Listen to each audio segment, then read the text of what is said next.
Ayun guys, kuha tayo nitong rosemary. Pang ano to eh, panglaga ko lang. Ayan.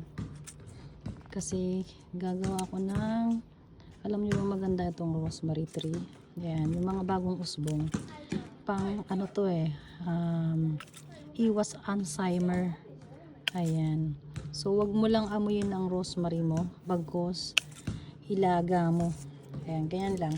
Kasi konti lang yung gagawin ko. Tapos kukuha tayo ng tanglad.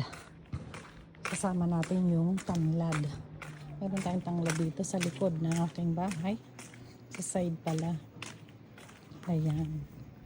Kuha tayo. Lupit tayo dito na isang tanglad guys.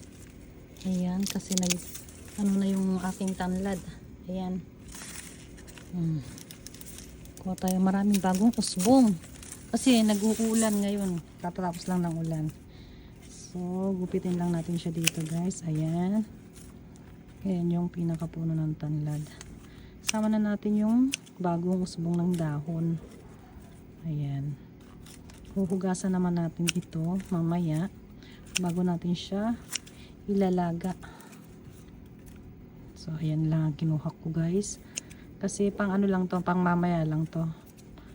Tapos, meron tayo rito guys na, ayan, bagong usbong ng mulberry. So, kuha din tayo nito, yung bagong usbong lang guys. Kung maglalaga kayo nito guys, kailangan yung mga bagong usbong lang. Huwag ko kayong kukuha ng ano, old na ano, dahon. Yung mga ganito lang, bagong bago. Yun lang ang kukunin ninyo. Ayan. Para maganda yung inyong ano. Ayan. Ayan guys, ayan o. Ganyan lang yung pagkuha. Ay, nalaglag pa. Ibali na. Hugasan natin yan mamaya.